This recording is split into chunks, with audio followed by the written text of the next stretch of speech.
What budget purchase ended up being your best buy ever? I was traveling in Japan and needed nail clippers. All I could find is this cheap pink Hello Kitty grooming kit. These clippers are the best I've ever owned. They have stayed sharp and functional for 20 years. I'm very protective of them. Everyone in the house knows you don't touch Dad's pink Hello Kitty nail clippers. And if you do, you perish. A guy said there were a bunch of bricks in his backyard he wanted to get rid of. $5 for all of them if you'd come and pick them up because they were larger than regular bricks and very heavy. I grabbed a friend and headed out because I needed some cheap bricks for the edging of my garden. Guy's house was across the river and in some really run-down looking neighborhood. Really glad I grabbed my friend at this point. We pull up and the guy is waiting outside. He looks like he's 80, but I know he must have been a 35-year-old guy who just smoked 10 packs a day. So the guy takes us to his backyard and shows us the pile of bricks, which turns out to be 50-plus antique Louisville fire bricks. So I look at the guy and tell him, I'll take half of them, and as payment I'll give you $20 and some advice. And of course, the guy is looking at me like I'm an idiot, but he accepts my money and helps me and my friend load up about 30 bricks. After I close my truck and get in the car to drive off, I tell him to Google the antique fire bricks and adjust his Craigslist listing. I went back to look at the listing a few days later, and he had changed the price from $5 for the whole pile to $5 per brick, which was the going rate at the time. Nowadays, they go for $20 per brick. Best buy ever. A seed packet from the dollar store. While in college, my boyfriend and I were broke. Really broke. But I still wanted to do something to celebrate spring. We were getting a few cheap things at the dollar store when I noticed they were selling these seed packets from a big old bin that you had to dig through. 4 for $1. No tax. I immediately begged to buy one despite our strict budget. Boyfriend was incredulous I'd want to buy sketchy seeds, but dutifully handed me a quarter. I ended up picking out tomatoes. Well, we got home and I carefully placed about 3 seeds in washed out cans. I watered them and watched them sprout. I loved tending to my little garden. I ended up with 3 beautiful, huge tomato plants. It was a bumper crop, more than we could eat. I sold the extra produce to my classmates. I made about $25. Good seeds. For the umpteenth time, the narrator is resisting the urge to buy a plot of land, some seeds, and live out his Stardew Valley dreams. Not yet, not yet. My dad bought me a flannel jacket for $2 from the equivalent of a dollar store in 1994. Wore it for everything you can think of. I wore it yesterday. Still going strong after 25 years. It's amazing that the jacket held up, yes, but special kudos to you for still being able to fit in it for 25 years.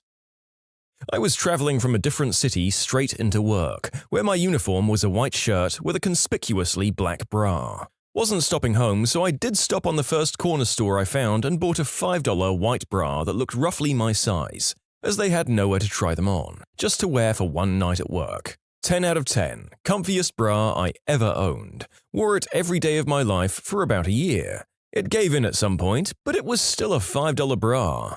But gosh darn, I dream of the day when all of my bras fit that well. I too have a bra of mystery. First strike, I brought it from a grocery store. Second strike, it was marked down to $2 and plastered with stickers reading, "Final sale, no returns. We're not liable if this kills you. I'm sure there are people who love you," and the like. Third strike, upon ringing it through, the cashier did a double take at the screen, looked at me with great concern, and asked if I was sure I wanted to buy it. After failing to self-combust and send me straight to hell, it wound up being one of the nicest bras I ever had. Wore it for 2 years before the inevitable underwire chest shanking. I still wonder what they thought was wrong with it. I was giving these college-aged women a Lyft ride. One asks how that Craigslist thing went, so my ears perked up. The other says something like, "He complained it went back too far, just don't put it back so far, duh." Eventually I deduce that they're talking about a recliner, which I've been looking for one for some time now. I interject and ask about it. The lady has a Lazy Boy electric recliner she just wants $20 for. I'm like, listen, I know it's sketchy, but if you've got Craigslist randos in your house, Lyft at least gave me a background check. We pull up, I end the ride and follow these ladies into their house. I knew I wanted it as soon as I laid eyes on it, so this college chick is helping me stuff a recliner into my back seat, and all I can think this is how Buffalo Bill kidnapped that girl in Silence of the Lambs. $20 for a recliner so lazy it reclines for me. The seller listed several 2-month-old kittens on Craigslist, first come, first serve. We pull up to an area of town known for its high crime and substance addicts at like 11 at night. Seller plops this impossibly tiny kitten into my hand wordlessly. She was only 3 weeks old, and the seller gave us some crap about how her sister's cat just had kittens and she didn't want to make a whole new post about it. Kittens were listed for $10. The seller was asking for $15. All we had was a $20. I looked at my now fiancé and we knew no one else was going to take care of this cat. We drove that kitten home in a laundry basket. Nearly 3 years later, that kitten is attached to my hip, and I can't think of a better $20 investment. I too bought my kitty for $20 on Craigslist from a legit crystal addict. I'd never had a cat before, and this little meow factory has been my best friend ever since.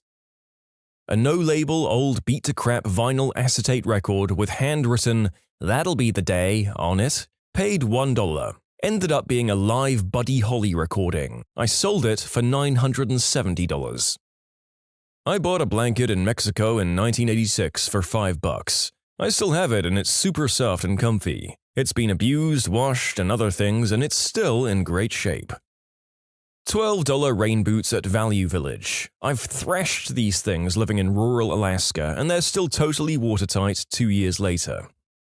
Stain removers from the dollar store are surprisingly effective. I bought a tub of toothpaste called Right Clean, and then when I looked closely, the cap said Colgate, so I'm guessing companies sell their excess supply to dollar stores and just relabel the contents. I work as a day laborer at a plant that made mayonnaise. We probably made 30 different brands of mayo, from store brands to national brands. They would stop the filling machine, we would change the bottles, caps, and labels, then keep right on running, putting the same stuff out of the same vats into all the different bottles. I heard the same thing from a person who worked in a green bean factory. They'd just slap a different label and keep it rolling. I bought a small turtle from a gas station in Florida when I was in the 1st grade. Max proudly lived until the end of my senior year. I am loving all the cute pet stories coming out of this story grouping. Honestly, I just assumed it would be all Walmart and eBay finds. At the end of a long road trip with some mates, I brought a $20 pair of sunglasses in a gas station just outside Chicago. They fit me better than any pair of sunglasses ever did or ever will, and they made me look awesome. For years, I constantly received compliments about them and was asked where I got them. I lost them after 5 long years and have hated myself for it ever since. They were so no-name they didn't even have a brand name on them at all, so I have no idea who made them. I have no way of finding that gas station either. I've literally spent hundreds of bucks trying to find sunglasses that came close to that perfect fit and style, but I can't. I randomly found a wedding videographer online and booked him for a very affordable rate for my wedding, assuming it wouldn't be very good quality. 2 weeks after the wedding, he emails me a high-quality, well-edited video. He had a drone I hadn't noticed because he was outside of the venue getting B-roll with it before I even started getting ready for my big day. I was floored, and now I recommend him to everyone who ever plans to get married, ever. To update, he's definitely upped his prices since then, and rightfully so, because he does great work. He did the videography from my wedding last summer. I drive cars so old they all still have tape decks. I bought this fake cassette tape with a headphone-style plug that comes off it. You put the tape in the player just like it was a cassette and plug the jack into your phone, and it uses the car's speaker system as an external speaker for the phone. I was so skeptical of it working because it was all of $5 and I've been using it at least 10 years and it works perfectly and beautifully. Plus bonus side-eye every time I pull it out to use it with someone new in the car. I bought a $17 toaster about 20 years ago and it's still going strong. I went to buy a used lawnmower and ended up buying their very old dog for $10. He had never been allowed indoors, never rode in a car, went to a park, or had a bath. We had a good 5 years of firsts. Best $10 I ever spent. I bought a button-down shirt from the thrift store in the mid-90s and I still wear it today. The shirt is obviously even older. It doesn't have much wear on it either. I think it's made of rayon or something else. The brand is Kmart. They don't make them like they used to. A little $40 speaker set for my bedroom TV I got in 2006 and still works great in 2019. I bought a fake wood, plastic mantel clock from Value City for about $10 because I needed something for my first apartment. I received a surprising number of compliments on it and was asked more than once if it was a family heirloom because it looked so old. It also lasted for about 10 years until some movers broke it. I was kinda proud of displaying that stupid cheap clock. I was in a market in Shanghai, one of those ones that attracts foreigners with knockoffs of nice brands, where you're supposed to haggle a bit with the store owner. Walked into an electronics store looking for a portable speaker. Negotiated the store owner down over the JBL speaker that basically was the size of a thermos. I think she originally wanted 200 yuan for it, and I got it for 125. The exchange rate was about 6.5 yuan for $1, so it was about 21 bucks. The owner went out back and got a blank white box and an envelope. Inside the box was a blank speaker without decals.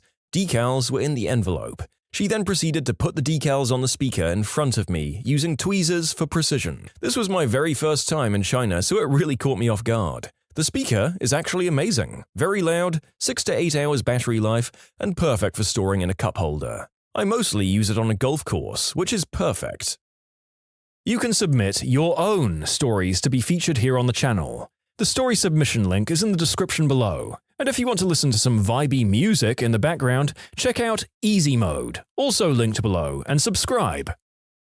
We bought an Ellis Island boat tour in New York from one of the guys on the streets. We were led into a van and treated extremely well, so we weren't immediately sketched out too badly. We don't know New York, so we ended up driving 20 minutes through Manhattan by 3 men to an apparently abandoned sketchy dock with no one else there. That's when we were convinced we were being scammed or sold into human trafficking. Gave us a post-it note with a number and they said to go around the abandoned factory to the pier and they were waiting for us. So we took our naive tourist butts around the building, alone, expecting nothing, and they would just pull off and scam us. Sure enough, we turned the corner and there was a big boat with a bunch of people and it was legit. We had an amazing tour and a lot of fun with free food and drinks. So overall, a great decision, but in hindsight, we should have been murdered or at least scammed. I risked a huge box of magic cards. I spent around 200 bucks. It easily came out to about $2,000 or $3,000 worth. This box was just a random pickup on the internet from Craigslist. My best purchase of magic cards was a store under new management. I went in with my 2 elementary school-aged sons, as a mother that taught them to play, and I asked to purchase the 2 large boxes in bulk. But because they had not had time to catalog their cards, they agreed on 10 cents apiece. At least 2 of the cards combined were valued at 80 bucks, and I bought hundreds. It's been some years since I've played, at least 3 or 4 years since I've purchased any. I wonder how much they're valued at, but I don't have the heart to part from them. I started playing in '97, and I have cards prior to that. Fugly or sad and misshapen potted plants from the grocery store. They just need some love and it's so fun to see them grow. This person is a dark mirror of the narrator who consistently buys nice plants and proceeds to kill them all over a period of weeks. Teach me your secrets, internet person. A $27 dashcam. I got it off Amazon. Its shaper image included an SD card and was 27 bucks. I thought it was going to be a waste. It wasn't. I have it on whenever I drive. Turns on automatically. Records automatically. You can turn auto rewrite on or off. Has a high-quality camera, infrared LEDs for nighttime driving, and the mounting mechanism works great. It's stable and has never fallen. It's not 4K recording, but it's 1080, high 120 FPS, and was 27 bucks. When some others can run up into the high hundreds, 10 out of 10 would buy again. 10 out of 10 would gift to someone. It actually works great and was 27 bucks. My dog was a stray, adopted by a couple but returned because he was too high energy. So his adoption fees were 50%, the best 45 bucks I've ever spent. I went to Mexico a few years back with my family, and it was our first time there. We only left the hotel once because it was so gosh darn hot. On that day, after visiting an ancient temple, we decided to go to a cenote to swim and cool off. We arrived at the bus station and this kinda sketchy taxi driver approached us and asked where we wanted to go. My father mentioned a very popular cenote, but the taxi driver recommended a quieter place and said he'd do it for half price, even though it was already dirt cheap. For some reason, my father agreed, which I thought was mad, so me and my family got in his taxi and drove off. We were riding down the freeway when he starts indicating left. I see no road where he's indicating. We turn off onto a dirt track and into the jungle. For about 10 minutes we were getting deeper and deeper into the jungle until we reach a house. My father is told to get out and pay at the small shack and the rest of us aren't allowed out of the car. 5 minutes pass and by this time we're freaking out in the car. I didn't really feel like getting kidnapped or anything, but my father returns and we continue into the jungle. Soon we reach a clearing with a few people smoking around a table, and a couple with swimsuits on. Now I'm a bit more relaxed because there are other customers there. After getting changed, we have a short walk to this beautiful, crystal clear cenote with overhangs and plants hanging down. It was amazing. We got out and thought money well spent, but then we were led on a tour around 4 other cenotes where we swam under bats hanging in caves and learnt about the history of the cenotes. To top it off, I got to jump off a 10-foot drop into a pool where I could see the bottom about 20 feet below the surface. Best experience we had in Mexico, and I'd love to go back, but I don't think I've ever been so frightened as I was going down that deserted dirt road. Went to a garage sale. There was a little girl in charge. She's like 12. I don't know crap about turntables, but she has a set on a table. I ask how much, and she tells me $20. I ask her if they work, and she tells me she has no idea. Her dad got new ones and wanted to get rid of these. I wait for Dad, and she tells me he's sleeping. She says, "Dude, just take them." I'm like, no, $20 can't be right. Maybe $200? She looks at me like I'm stupid. Fine, I'll take them for $20. I drive straight to the pawn shop and see what I can get for them, or if they even work. They frickin' work. The guy looks up prices and comes back with a $1,200 offer. The best $20 I've ever spent. I bought this shirt from a market for $5. It fits so darn well I've started using it as my main shirt. Knockoff North Face hiking shoes in Vietnam. They cost me $20. Kicked the crap out of them and they're still going strong. Bought some Britney Spears tickets in a back alley near the Phillips Arena, downtown Atlanta, from this sketchy guy. Our dumb butts were all excited because it was a great deal for the seating. Keep in mind, this is when tickets were printed from home, and they're huge to scan. The pair that we brought were the OG Ticketmaster tickets, you know, the tiny pair that you had to wait at FYE in the mall for. I got in line and go through the main door and they don't scan. Frick. We knew we were scammed immediately. Then they physically examine our tickets and say, "I don't know why these aren't scanning, but your seats are that way." Walk all the way down to our numbered section and there's one guy sitting in a chair by this massive wall with a single door to walk through. Homeboy physically examined our ghetto tickets. He's like, never seen these before. But he said, "This way, please," and I'll be damned. We're seated in the section where the local businesses buy the sweets and crap for their employees. Food and alcohol was free. We had phenomenal seats and got a free shirt and program. I still can't believe it happened. Not my purchase, but still one of the best. My brother gifted me a Snuggie one year for Christmas. I had painstakingly tracked down a bootleg album he wanted, and he got me a buy one, get one free Snuggie. I didn't speak to him for weeks. I've routinely used that damn Snuggie for every camping trip I've been on for the last 7 years, and I'll tell you it's become the most useful gift I've ever gotten. I bought official PlayStation wireless headphones for €20 a few years ago. They usually cost about €70 brand new. I thought it was a sketchy sale, but nope, they're fine and I still use them to this day. I got an adjustable phone mount at the dollar store when I had an iPhone 4. Still use the same one with my iPhone X. Well, that has to be the only case in recorded history of an iPhone accessory not being made redundant after 1 or 2 generations. $17 Target brand boat shoes. I bought them about 6 years ago and I just wore them randomly for things like going to the grocery store or running down to my car. Then I found they were great practice shoes for disc golf. They lasted 1.5 years of planting and twisting on concrete before they finally folded. Went back and they've been discontinued for years. Rest in peace. Target continually changes their clothing section, so if you like something, buy multiples of it, because it'll be gone or rebranded in like 6 months. Costco Fluffy Flannels. It feels like a chinchilla is hugging you, and I've had mine for 3 years with no signs of wearing down, despite almost daily use in the northeast winters. My wife got this fluffy fleece blanket from Costco, short on one side, long on the other, and oh my fricking god, I let nobody touch it but me. Flight cargo escort for discounted tickets. I flew to Shanghai from New York for about $200 total, on JAL business class. In return, I had to sign to take responsibility for cargo on the flight. I saw the cargo on the loading dock. It was a pallet covered in camouflage tarp.